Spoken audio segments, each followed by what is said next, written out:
Hello, আসসালামু আলাইকুম। প্রিয় এসএসসি শিক্ষার্থী ভাই বোনেরা,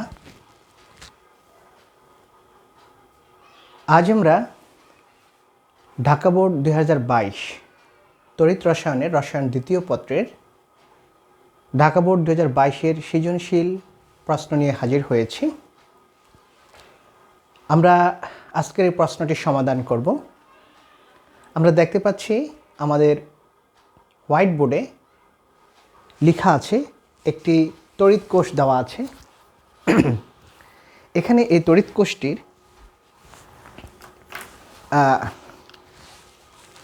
কোষের আমরা কিছু বৈশিষ্ট্য এখানে দেখতে পাচ্ছি। অর্থাৎ একটা তড়িৎ কোষ ড্র করা আছে। তড়িৎ কোষের বাম পাশে যেটা থাকে সেটা হচ্ছে অ্যানোড, ডান পাশে যেটা থাকে সেটা হচ্ছে ক্যাথোড, এবং এখানে একটি জাস্ট পয়েন্টার দেওয়া আছে। পয়েন্টার মানে এটার মধ্য দিয়ে কারেন্ট উৎপন্ন হয়েছে কি হয়নি সেটার উপস্থিতি পরীক্ষা করা। অর্থাৎ আমরা জানি অ্যামিটার হচ্ছে, এবং গ্যালভানোমিটার হচ্ছে কোনো একটা বর্তনীতে বিদ্যুৎ প্রবাহ আছে কি নাই সেটার অস্তিত্ব পরীক্ষা করা হয়। আর অ্যামিটার দ্বারা পরীক্ষা করা হয় ওই বর্তনীতে কোনো কারেন্ট আছে কি না, সাথে সাথে কারেন্ট থাকলে সেখানে কি পরিমাণ কারেন্ট আছে সেটাও আমরা পরিমাপ করতে পারি। এটা হচ্ছে সেই অ্যামিটার। সুতরাং এখানে যে চিহ্নটা দেওয়া আছে লাইক দিস, এটা হচ্ছে আমার অ্যামিটার, দ্যাট মিন্স এ। আমরা বলতে পারি এটা হচ্ছে আমার অ্যামিটার, অর্থাৎ এটা হচ্ছে আমার অ্যামিটার। তারপরে পরের একটা চিহ্ন দেওয়া আছে এখানে প্লাস মাইনাস। আমরা একটু দেখতে পাচ্ছি এইভাবে দেওয়া আছে, এবং এখানে লেখা আছে বি, এখানে লেখা আছে প্লাস, এখানে আছে মাইনাস। তো এটা মানে কি? বি মানে হচ্ছে ব্যাটারি। এটা হচ্ছে ব্যাটারি। আমি বুঝাচ্ছি ব্যাপারটা কি। এটা হচ্ছে আমার ব্যাটারি। ফিজিক্সের কনসেপ্ট অনুসারে আসলে এটা হচ্ছে একটা সেল, একটা পজিটিভ, বড়টা পজিটিভ ছোটোটা নেগেটিভ। এটা হচ্ছে আমার একটা সেল, আর অনেকগুলো সেলের সমবায়ে গঠিত হয় আমার একটা ব্যাটারি। অর্থাৎ পজিটিভ দিয়ে শুরু হলে নেগেটিভ দিয়ে শেষ হবে, কিন্তু টার্মিনাল হচ্ছে কিন্তু নেগেটিভ এবং পজিটিভ, তাহলে এই পুরাটা কম্বিনেশনটা হচ্ছে ব্যাটারি। সুতরাং এখানে বি লেখা আছে মানে এটার মধ্যে অসংখ্য এরকম সেল আছে। আমরা সবগুলোকে দেখাইনি বা এখানে আমার প্রশ্নে দেখানো হয়নি, কিন্তু বুঝে নিতে হবে যে এটার মধ্যে অনেকগুলো সেল আছে, এরকম অনেকগুলো। অর্থাৎ এরকম এই প্লাস মাইনাস, এটা যদি প্লাস হয় এটা মাইনাস, এটা প্লাস হলে এটা মাইনাস, এটা প্লাস হলে এটা মাইনাস, দেন এটা প্লাস হলে এটা মাইনাস, এইভাবে আসছে আর কি। Combination of a great number of cell is called battery. তাহলে এটা হচ্ছে আমার একটা ব্যাটারি। তারপরে এখানে একটা দ্রবণের কথা বলা আছে। এখানে লেখা আছে 500 মিলিলিটার, মানে এই দ্রবণের আয়তন হচ্ছে 500 মিলিলিটার। লেখা আছে 1m। জিনিসগুলো ভালো মতো ব্যাখ্যা দিতে হবে, কারণ হচ্ছে ব্যাখ্যা না দিয়ে শুধু অঙ্ক করলেই হবে না, আমাদের জিনিসটা একদম পুঙ্খানু বুঝতে হবে। এখানে 1m লেখা আছে। এম ফর হচ্ছে মোলার কনসেন্ট্রেশন, অর্থাৎ যেটার বাংলা অর্থ হচ্ছে মোলার ঘনমাত্রা।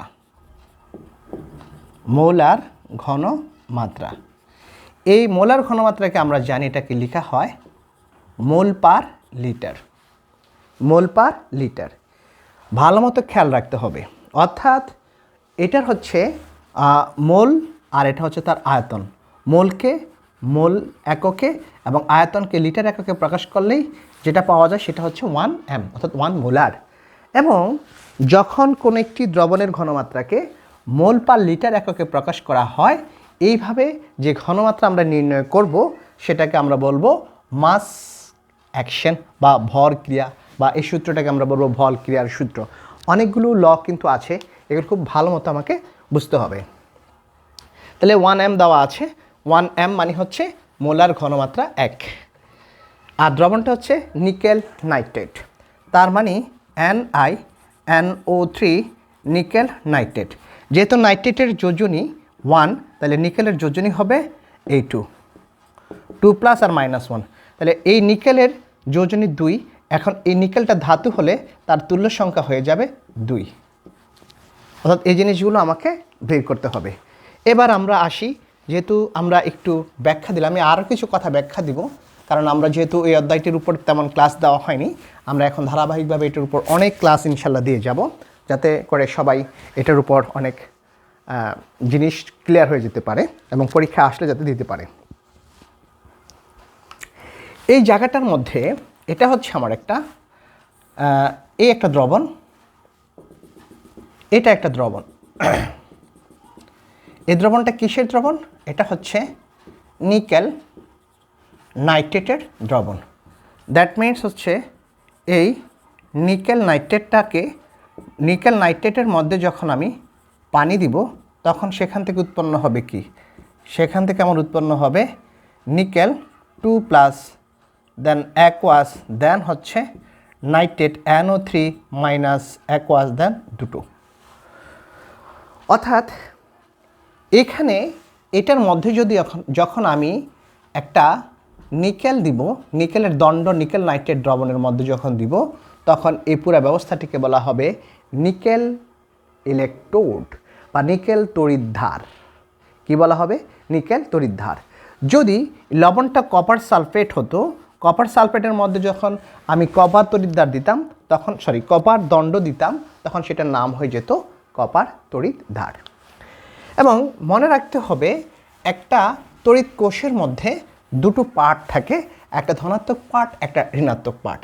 ধনাত্মক পার্ট সাধারণত আমরা সেটাকে বলি হচ্ছে অ্যানোড, ঋণাত্মক পার্ট অর্থাৎ অ্যানোড কি?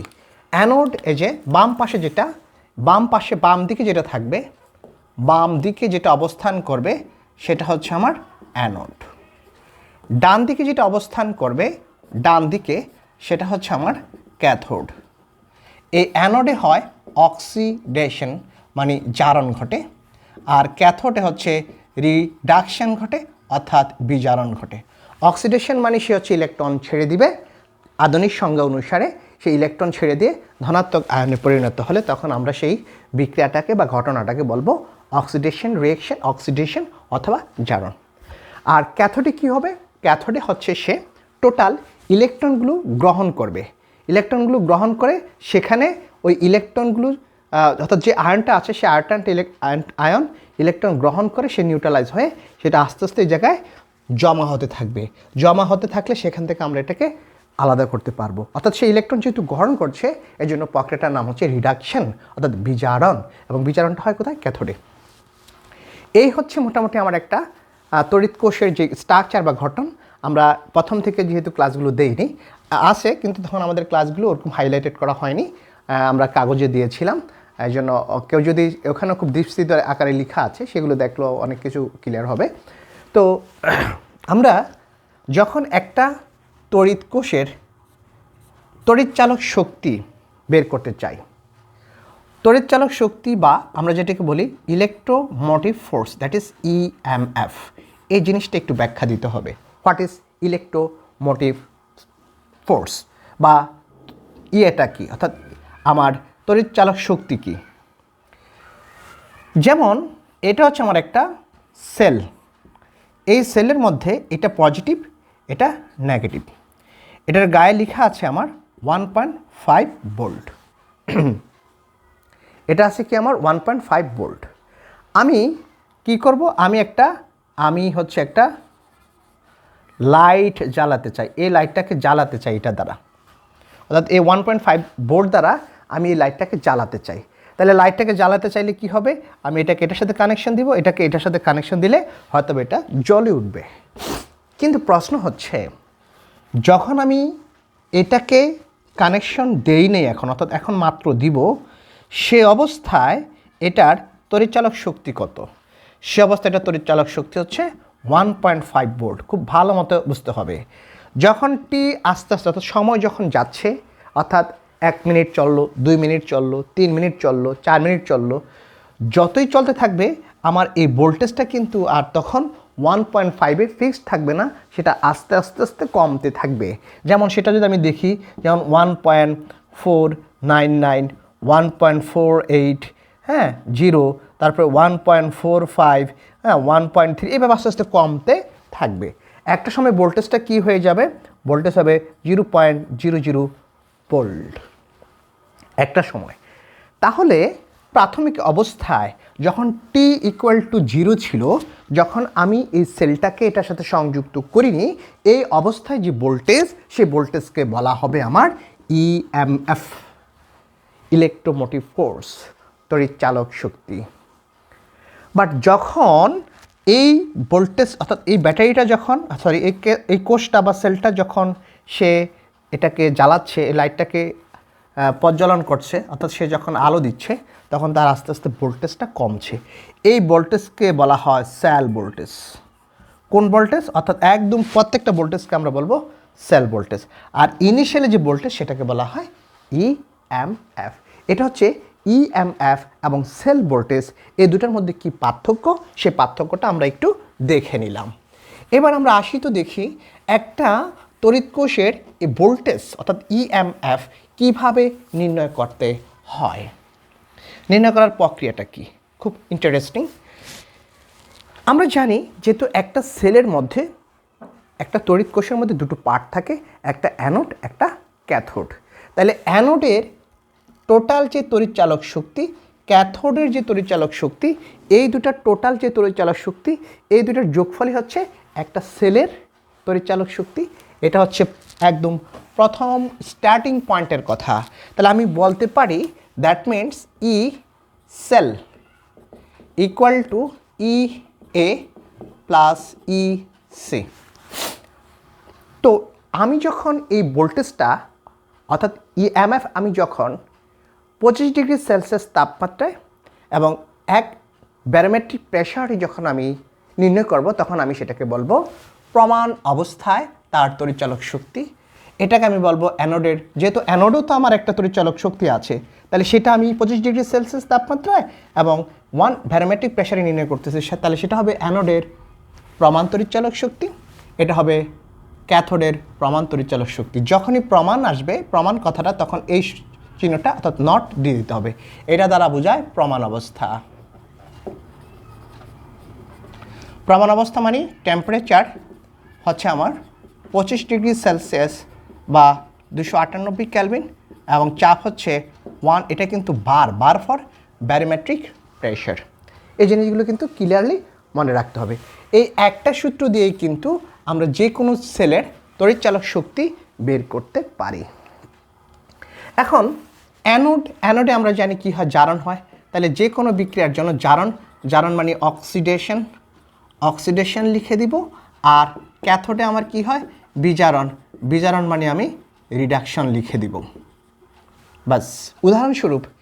উদাহরণস্বরূপ এখানে দুটো ব্যাপার আছে, এই ব্যাপারগুলো আমি ব্যাখ্যা করলে ক্লিয়ার হয়ে যাবে। আমরা প্রথমে আসি গ নাম্বারটার জন্য আমরা দেখি কিভাবে আমরা সলভ করতে পারি। বলছে উদ্দীপকের দ্রবণে, আমরা একটু আসি গতে কি বলা আছে। উদ্দীপকের দ্রবণে 1 ঘন্টা বিদ্যুৎ চালনার পর দ্রবণের ঘনমাত্রা কত হবে গণনা করো। তাহলে এখানে 1 ঘন্টা যখন আমি বিদ্যুৎ চালনা করব, আমি প্রথমেই বলেছি নিকেল নাইট্রেটটা আয়নিত হয়ে নিকেল প্লাস হবে আর নাইট্রেট মাইনাস হবে।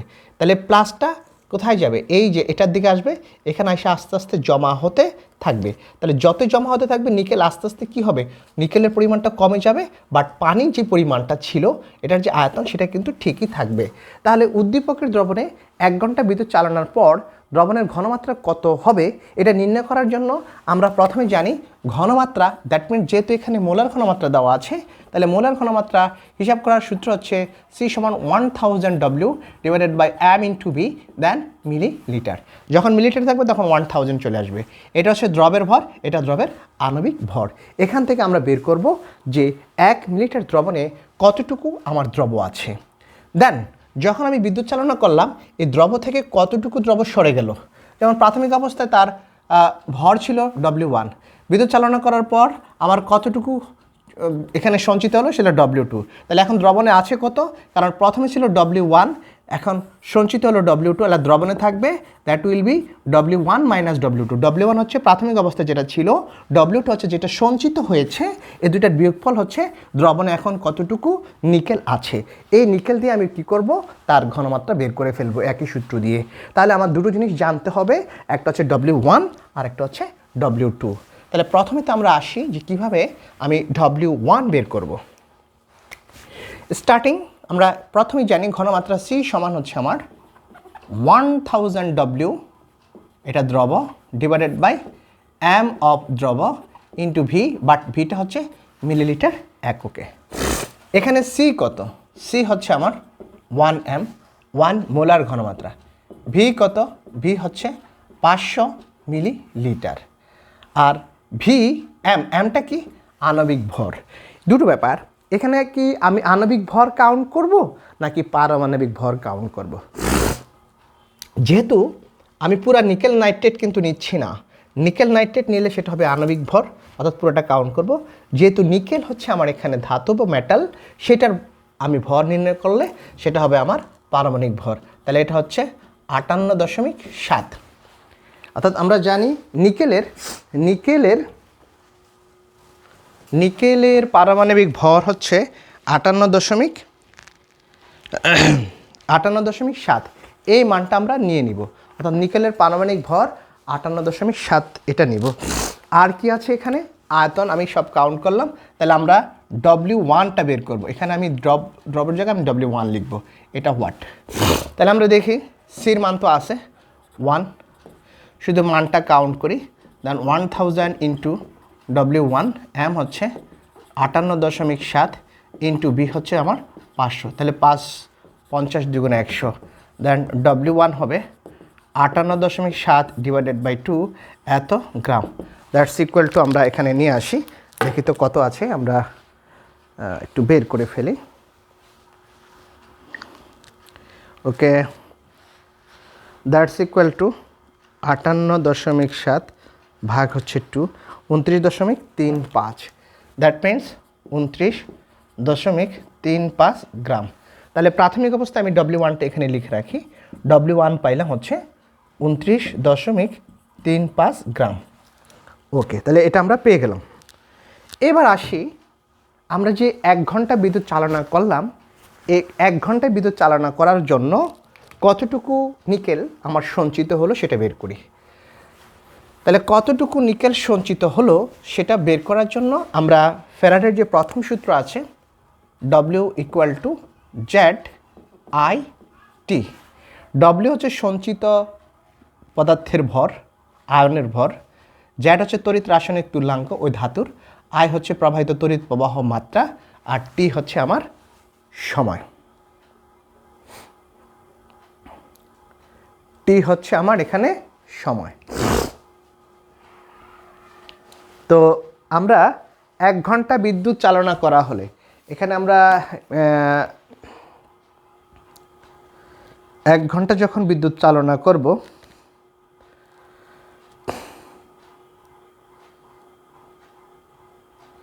এখানে একটা জিনিস আমরা একটু মিস্টেক করে গিয়েছি। এখানে 3.5 অ্যাম্পিয়ার এই তথ্যটা ছিল এখানে, জন্য আমি বলি এটা দেওয়া নেই কেন। হ্যাঁ, এটা ঠিক আছে, এটা দেওয়া ছিল। তাহলে আমার তড়িৎ প্রবাহ মাত্রা, তাহলে জ্যাড হচ্ছে তড়িৎ রাসায়নিক তুল্যাঙ্ক, I তড়িৎ প্রবাহ মাত্রা, T হচ্ছে সময়, আর এই W হচ্ছে সঞ্চিত পদার্থের পরিমাণ। তাহলে আমরা এখন এখানে লিখব W2। জ্যাড এই তড়িৎ রাসায়নিক তুল্যাঙ্ক আবার আমরা জানি Z is equal to m/E into F। ইটা হচ্ছে তড়িৎ, এটা হচ্ছে তুল্য সংখ্যা, একটু আগে আমি বলেছি। F হচ্ছে ফ্যারাডে, 1 ফ্যারাডে হচ্ছে 96,500 কুলম্ব। তাহলে আমরা লিখব m divided by EF into I into T। এই সূত্র দিয়ে কিন্তু আমরা বের করে ফেলবো। এটা হচ্ছে ফ্যারাডের প্রথম সূত্র। দ্যাট মিনস W2 সমান হবে m হচ্ছে আমার 58.7, E হচ্ছে যোজনী, নিকেলের যোজনী এখানে 2 যেহেতু নিকেল, আর ফ্যারাডে হচ্ছে 96,500 ইন্টু তড়িৎ প্রবাহ মাত্রা হচ্ছে 3.5, আর সময় T হচ্ছে 1 আওয়ার, 1 ঘন্টা মানে হচ্ছে 3600 সেকেন্ড। তাহলে আমরা এখানে কাউন্ট করব 3600। তাহলে দেখি তো এখানে এটা কাউন্ট করলে কত আসে। W2 আমরা যদি একবারে করে ফেলি, আচ্ছা, এটা কাটা দিই, 0 0 কাটা 0 0 কাটা, তাহলে আসতেছে কি? আসতেছে এখানে উপরে 58.7 ইন্টু হচ্ছে 3.5 ইন্টু হচ্ছে 36, তাহলে আসতেছে এখানে 7396.2 ডিভাইডেড বাই হচ্ছে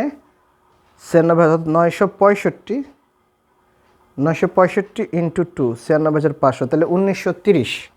দ্যাট মিনস 1930। তাহলে আমরা পাচ্ছি কত? এটা হচ্ছে 7396.2 ভাগ হচ্ছে 1930, দ্যাটস ইকুয়াল টু হচ্ছে 3.83 গ্রাম। তাহলে আমার W2 কতটুকু আসলো? W2 আসছে হচ্ছে 3.83 গ্রাম, অর্থাৎ 3.83 গ্রাম হচ্ছে আমার কি, এটা কতটুকু সঞ্চিত হলো, এই সঞ্চিত পদার্থের পরিমাণটা, অর্থাৎ সঞ্চিত পদার্থের পরিমাণ হলো আমার 3.82। তাহলে দুটো জিনিস যেহেতু আমি পেয়ে গিয়েছি, এখন আমি বের করতে পারবো যে আমার দ্রবণে অতিরিক্ত নিকেল কতটুকু আছে। তাহলে অতিরিক্ত নিকেল বা অবশিষ্ট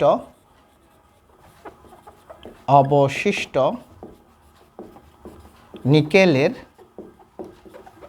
পরিমাণ, অবশিষ্ট নিকেলের পরিমাণ, that is W equal to হচ্ছে W1 মাইনাস W2 গ্রাম।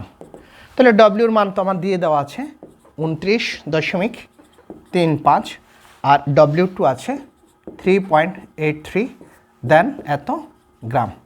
তাহলে কত পাবো আমরা? এটা যদি আবার একটা হিসাব করি, দ্যাটস ইকুয়াল টু হচ্ছে 29.35 মাইনাস 3.83, দ্যাট মিনস 25.52 গ্রাম। তাহলে এখন এটা আমার অতিরিক্ত আছে দ্রবণের মধ্যে, তাহলে আমার এখন ঘনমাত্রা কত হবে? ঘনমাত্রা যেহেতু আগেরটার থাকছে না, জন্য আমি C প্রাইম লিখবো। দ্যাট মিনস সূত্র হচ্ছে 1000 W divided by M into V millilitre. আয়তন তো আর চেঞ্জ হয়নি, তাহলে আয়তন যা আছে তাই থাকবে। দ্যাট মিনস 1000 ইন্টু ডব্লিউর মান আছে 25.52 ইন্টু এটার ভর হচ্ছে পারমাণবিক ভর 58.7 ইন্টু এটার মান হচ্ছে 500, দেন ক্যালকুলেশন করলে 2, তাহলে দেখি তো আমরা কত হয় এবার হিসাব করলে, অর্থাৎ 25.52 ইন্টু হচ্ছে 2 ইকুয়াল ভাগ হচ্ছে আমার 58.7, 0.869 মোলার ঘনমাত্রা, অথবা আমরা লিখতে পারি 0.87 মোলার ঘনমাত্রা, প্রায় অ্যাপ্রক্সিমেট ভ্যালু, অর্থাৎ এটা পেয়ে গেছি আমরা 0.87 মোলার ঘনমাত্রা। এটা হচ্ছে আমার 1 ঘন্টা বিদ্যুৎ চালানোর পর দ্রবণের ঘনমাত্রা কত হবে, সেটা হচ্ছে আমার ফাইনাল অ্যান্সার। ওকে, আমরা এটা সলভ করে ফেলেছি। এইবার আমরা আসবো পরবর্তী প্রবলেমটা। পরবর্তী যে প্রবলেম, সেই প্রবলেমটা কি হবে একটু দেখি। গহ নাম্বারে কি বলা আছে? বলা আছে উদ্দীপকের তড়িৎ বিশ্লেষ্য দ্রবণটিকে দীর্ঘদিন দস্তার পাত্রে সংরক্ষণ সম্ভব হবে কি না তা গাণিতিকভাবে বিশ্লেষণ করো। এখানে একটা সূত্র বলে রাখি, আমরা প্রমাণ অবস্থায় E0 সেল বের করব। এই E0 সেলের মান যদি পজিটিভ হয়, তাহলে একটা বিক্রিয়া স্বতঃস্ফূর্তভাবে ঘটবে, আর বিক্রিয়া যদি স্বতঃস্ফূর্তভাবে ঘটে, তখন সেখান থেকে কি হবে, যেই পাত্রে রাখবো সেই পাত্রটাকে আমি অ্যানোড হিসেবে ধরবো, অর্থাৎ সেটা আস্তে আস্তে ক্ষয় হয়ে যাবে। ওকে, স্বতঃস্ফূর্তভাবে ঘটবে এবং অ্যানোড হিসেবে ধরলে ক্ষয় হবে, মানে কি, সেটা আস্তে আস্তে ইলেকট্রন ছেড়ে দিবে এবং ইলেকট্রন ছেড়ে শেষে ক্ষয় হবে। এই জন্য সেটাকে কিন্তু রাখা যাবে না। আর যখন মাইনাস হবে, তখন বিক্রিয়াটি স্বতঃস্ফূর্তভাবে ঘটবে না, তখন সেটা রাখা যাবে। আর এই অবস্থায় কিন্তু রাখা যাবে না, কারণ স্বতঃস্ফূর্তভাবে ঘটলে ওই পাত্রটা ক্ষয় হয়ে যাবে, আর পাত্র ক্ষয় হলে রিস্ক আছে, সেজন্য সেটাকে রাখা যাবে না। তাহলে এই ধরনের বিক্রিয়ার ক্ষেত্রে আমাদের বের করতে হবে কি, E0 সেল। তাহলে E0 সেল বের করার জন্য আমাদের প্রথম যে সূত্রটা আমি প্রথমে একটু আলোচনা করেছিলাম, যে প্রমাণ অবস্থা E0 সেল, সেটা হচ্ছে আমার E0 anode plus E0 cathode. এখন প্রশ্ন হচ্ছে কোনটাকে আমি অ্যানোড ধরবো, কোনটাকে আমি ক্যাথোড ধরবো। বলা আছে উদ্দীপকের তড়িৎ বিশ্লেষ্য দ্রবণটিকে দীর্ঘদিন দস্তার পাত্রে রাখা যাবে কিনা। দস্তা বা জিঙ্ক, যেই পাত্রে রাখার কথা বলা থাকবে সেই পাত্রটাকে অ্যানোড ধরতে হবে, কথাটা লিখে রাখতে হবে। আমি লিখে দেই, যে পাত্রে সংরক্ষণ করার কথা বলা থাকবে সে পাত্রকে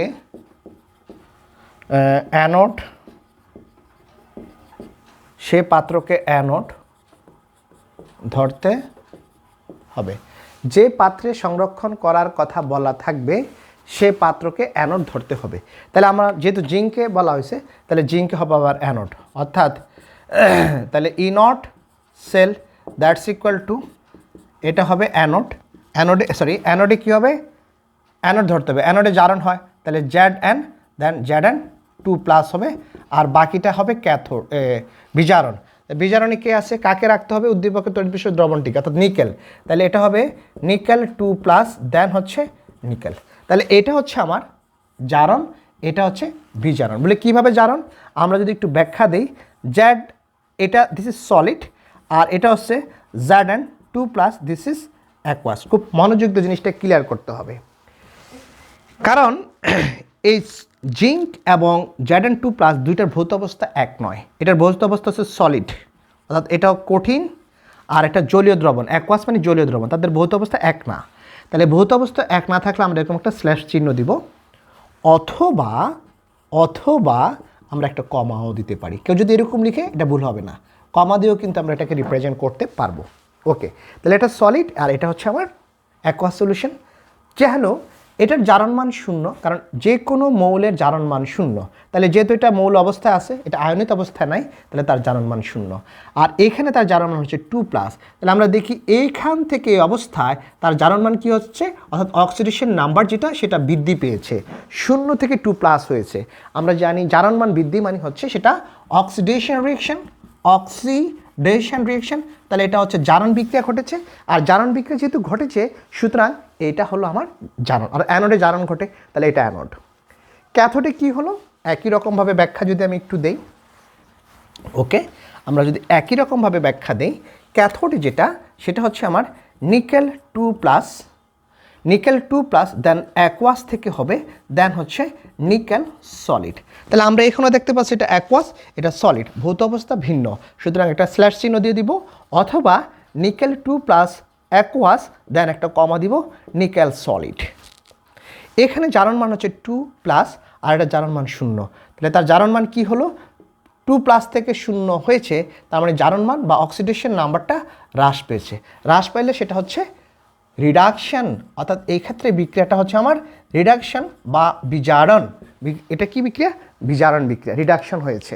সুতরাং ক্যাথোডে হয় বিজারণ, অ্যানোডে হয় জারণ। তাহলে আমরা দুটোর যোগফল হচ্ছে আমার টোটাল ই সেল, অর্থাৎ পরমাণু অবস্থায় ই সেল। এই হলো আমার বেসিক কথা। তাহলে এবার এই দুটোর মান বের করে ফেলতে হবে। আমার কিন্তু দেওয়া আছে, কি দেওয়া আছে, আমার দেওয়া আছে জিঙ্কের ক্ষেত্রে দেওয়া আছে বিজারণ বিভব, নিকেলের ক্ষেত্রেও আছে বিজারণ বিভব। তাহলে এখানে একটা জিনিস, আমি যদি এখান থেকে এটা বের করতে চাই, অর্থাৎ E0 Zn2+ থেকে Zn দেওয়া আছে, অর্থাৎ জিঙ্কের বিজারণ বিভব দেওয়া আছে, অর্থাৎ -0.76 ভোল্ট। তাহলে এক্ষেত্রে যদি আমি তার জারণ বিভব বের করতে চাই, অর্থাৎ জাস্ট এটাকে এই পাশে নিয়ে যেতে চাই, তাহলে Zn থেকে Zn2+ যদি করে দেই, আমি এক্সচেঞ্জ করেছি, এক্সচেঞ্জ করলে তার চিহ্নটা পরিবর্তন হয়ে যায়। চিহ্ন পরিবর্তন হয়ে গেলে -প্লাস, অর্থাৎ 0.76 ভোল্ট হয়ে যাবে আমার এটার জারণ বিভব। তাহলে আমরা জারণ বিভবটা লিখে রাখি, অর্থাৎ Zn, then Zn2+ equal to হচ্ছে 0.76 ভোল্ট। আশা করি এতটুকু ক্লিয়ার হয়েছে সবার, 0.76 ভোল্ট। এবার আমরা এই নট সেলে চলে যাচ্ছি, দেখি তো আমরা এই নট সেলে কী পাই। দেখি ই নট সেলে কী পাবো। ওকে, Zn অ্যান্ড Zn2+, এটা হলো 0.76, দেন প্লাস এখানে আমরা যেটা দিয়েছিলাম প্লাস দিলাম, আর নিকেলের ক্ষেত্রে সেটা আছে -0.76 0.25। তাহলে আমরা পাচ্ছি কি, আমরা পাচ্ছি 0.76 প্লাস মাইনাসে মাইনাস 0.25, দেন হচ্ছে আমার ভোল্ট। আমরা পাচ্ছি কত,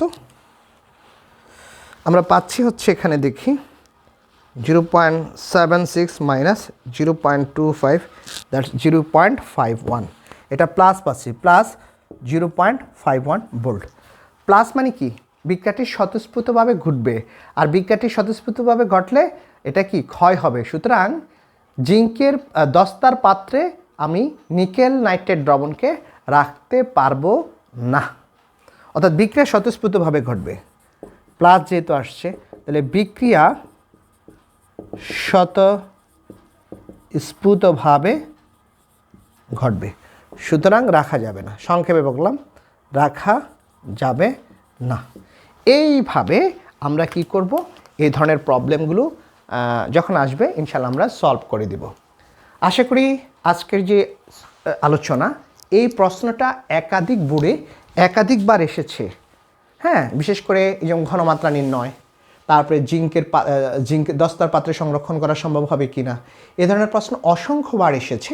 সুতরাং আমি মনে করি বা আশা রাখি যে আজকে এই ক্লাসটা দেখার পর জিনিসটা সবার ক্লিয়ার হয়ে যাবে। আমরা পরবর্তীতে আরও অনেক ক্লাস এই অধ্যায়ের অর্থাৎ তড়িৎ রসায়ন নিয়ে হাজির হব। যেহেতু আমরা আমাদের সব ক্লাস আমরা দিতে পারিনি, এটা এই জন্য আমরা দুঃখিত। আমরা এখন থেকে পর্যায়ক্রমে দিয়ে যাবো একদম পরীক্ষা পর্যন্ত ইনশাল্লাহ।